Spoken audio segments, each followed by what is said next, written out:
नमस्कार, मेरा नाम जगमोहन सिंह और आपके अपने चैनल बहुमूल्य ज्ञान में आपका हार्दिक अभिनंदन और स्वागत है।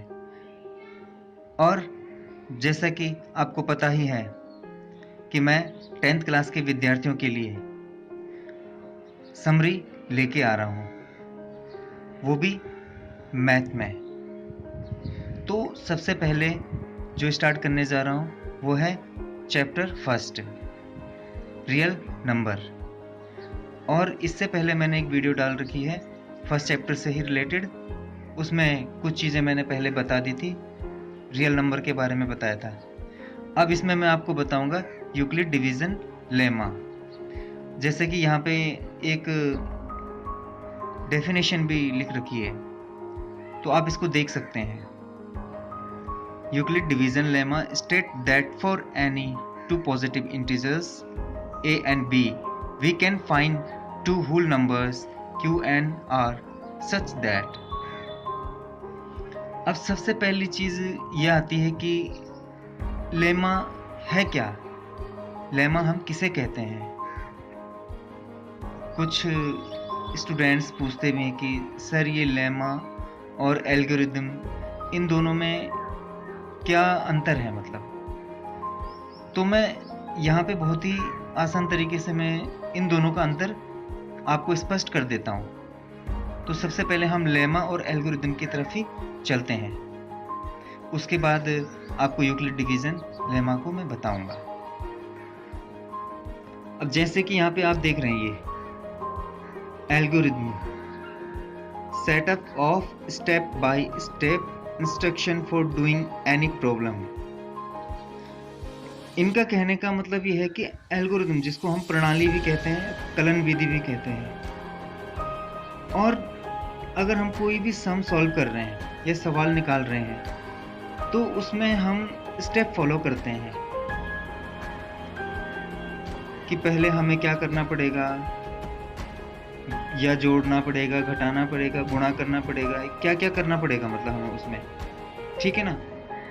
और जो स्टेप हम उस सवाल को सॉल्व करने में पूरे के पूरे स्टेप बाय स्टेप चलते रहते हैं ना, उसी को हम एल्गोरिदम कहते हैं। जैसे यहाँ पे क्या लिखा है ना, setup of step by step instruction for doing any problem.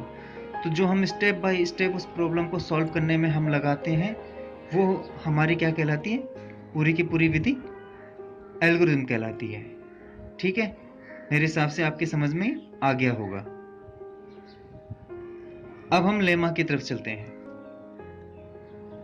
Lemma, it is a proven statement used for providing another statement. अब यहाँ पे एक मैं एग्जांपल लेता हूँ आपके सामने अच्छे से, ठीक है ना, जो आपने पिछली कक्षाओं में बहुत पढ़ा ही होगा और नाम भी सुना होगा, पाइथागोरस थ्योरम, ठीक है ना। अब जैसे पाइथागोरस थ्योरम है, ठीक है, अब हम सपोज दैट कोई दूसरा सवाल सॉल्व कर रहे हैं, कोई दूसरा सवाल हम क्या कर रहे हैं, सॉल्व कर रहे हैं, जिसमें हमें क्या करना है, और उस सवाल को हम सॉल्व करते करते हमने देखा कि यहाँ पे पाइथागोरस थ्योरम भी लगनी है, उसका यूज भी होना है, पाइथागोरस थ्योरम का यूज भी होना है उस सवाल को सॉल्व करने में, तब जाकर वो हमारा क्या होगा, आगे को सॉल्व होगा। तो जब हम उस सवाल में पाइथागोरस थ्योरम को लगाएंगे, यूज करेंगे,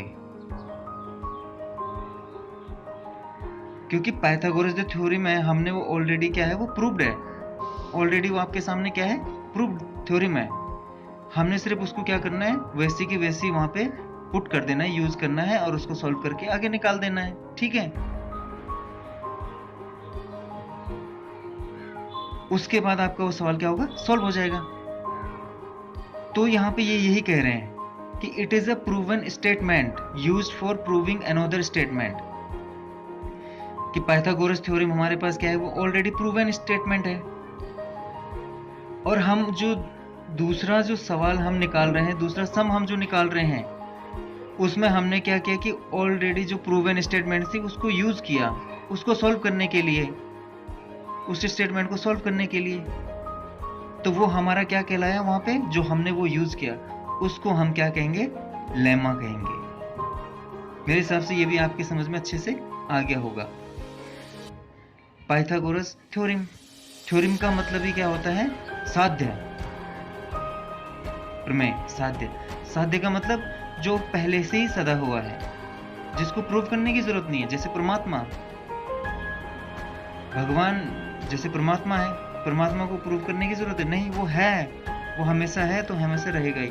सेम उसी तरीके से कि जो भी गणितज्ञ थे महान, तो उन्होंने पाइथागोरस, जैसे पाइथागोरस थे तो पाइथागोरस ने अपनी प्रमेय जो बनाई, पाइथागोरस प्रमेय, पाइथागोरस थ्योरम, तो उन्होंने उसको प्रूव कर दिया। अब आप उसको अलग नहीं कर सकते हैं, जो उन्होंने प्रूव कर रखा है वही हम क्या करेंगे, उसी को यूज करेंगे। और तब से लेके आज तक सब यूज करते हुए आए हैं। कितने लोग पढ़ चुके हैं और कितने लोग पढ़ रहे हैं, समझे? तो प्रूवन स्टेटमेंट है, और उसी प्रूवन स्टेटमेंट को हम क्या कर रहे हैं, किसी दूसरी स्टेटमेंट को सॉल्व करने के लिए उसको हम वहां पे यूज कर रहे हैं। तो वहां पे जो यूज कर रहे हैं, उस यूज करने की विधि को ही हम क्या कहते हैं, लेमा कहते हैं। ठीक है, मेरे हिसाब से यहाँ पे मैंने कुछ करके नहीं दिखाया, सिर्फ आपको एक जुबानी मैंने बताया है, और मेरे हिसाब से आपको समझ में आ गया होगा। तो चलिए अब हम यूक्लिड डिवीजन लेमा पे आते हैं। अब यहां पे